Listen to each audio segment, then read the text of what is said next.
یہ پوچھ رہے ہیں میں کوئی زیادہ پڑھا لکھا نہیں ہوں، بس قرآن کریم کی کچھ صورتیں حفظ کر رکھی ہیں، مجھے پیشاب کے قطروں کا مسئلہ ہے، مجھے اتنا تو معلوم ہے کہ اس حالت میں اکیلا تو نماز پڑھ سکتا ہوں، لیکن سوال یہ ہے کہ کیا میں امامت بھی کروا سکتا ہوں؟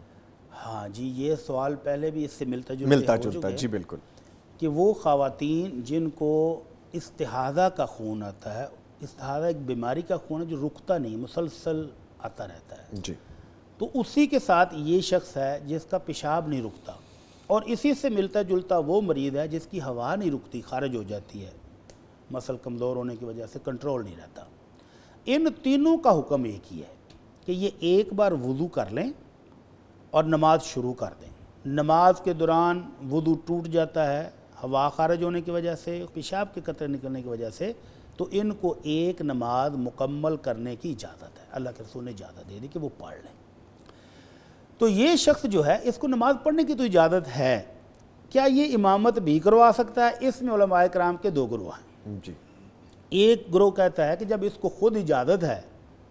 اللہ کے رسول نے اجازت دے دی ہے، تو اس کا مطلب ہے اس کی اپنی نماز ہو جاتی تو امامت بھی ہو جائے گی، امامت بھی وہ کروائے۔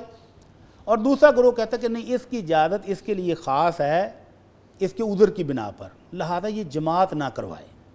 تو اگر تو یہ امام مقرر نہیں ہے کسی مسجد کے، ایسے ہی مطلب ساتھی ملے اور کہتے ہیں یہ امامت کو آتے، تو پھر کسی دوسرے شخص سے کہہ دیں۔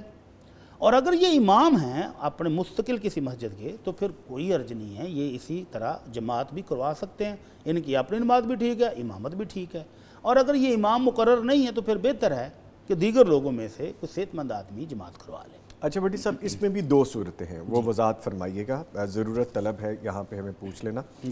ایک تو یہ ہے کہ عذر ہے، مستقل بیماری ہے، تو پھر تو چلیں جیسے آپ نے فرمایا، لیکن اگر عارضی طور پہ ہے اور پتہ ہے کہ مستقل نہیں ہے، اس کے بارے میں کیا؟ عارضی طور پر مثلا اگر کسی شخص کا وضو درمیان نماز میں ٹوٹ جاتا ہے، وہ پیشاب کا قطرہ نکل گیا، خون کا قطرہ نکل گیا، ہوا خارج ہو گئی، تو اللہ کے نبی صلی اللہ علیہ وسلم فرماتے ہیں لا يقبل اللہ صلاۃ من احدث حتی یتوضا، جس کا وضو ٹوٹ جائے اللہ وہ نماز قبول نہیں کرتا، وہ جائے دوبارہ وضو کرے اور نماز نئے سرے سے پڑھے۔ اگر امام ہے تو وہ اپنے ناک پر ہاتھ رکھے، اس طرح یہ اشارہ ہوتا ہے کہ میرا وضو ٹوٹ گیا، اور وہ صفوں سے نکل جائے، اور جو پیچھے کھڑے ہوتے ہیں، اسی لیے حکم ہے کہ امام کے پیچھے عقل مند، سیانے، دانا اور نماز روزے دین کو سمجھنے والے کھڑے ہوں، تاکہ امام کی نیابت کر سکیں اگر کوئی مشکل آ جائے۔ تو یہ امام پیچھے نکل جائے، پیچھے سے ایک آدمی آگے جائے، اور جہاں سے نماز اس نے چھوڑی ہے وہ مکمل کرا دے۔ اور اگر اکیلا پڑھ رہا تھا تو وضو ٹوٹ گیا ہے، نماز بھی ختم ہو گئی ہے، اب یہ دوبارہ وضو کر کے آئے اور نئے سرے سے نماز۔ بڑی صاحب جیسے آپ نے فرمایا کہ ناک پہ انگلی رکھنا، ہاتھ رکھنا، یہ اشارہ یہ کہ میرا وضو ٹوٹ گیا ہے اور میں پیچھے جا رہا ہوں، اچھا اس کے بارے میں باقاعدہ حکم دیا گیا، ایسے کر کے اشارہ کر کے نکل جائے۔ ٹھیک ہے۔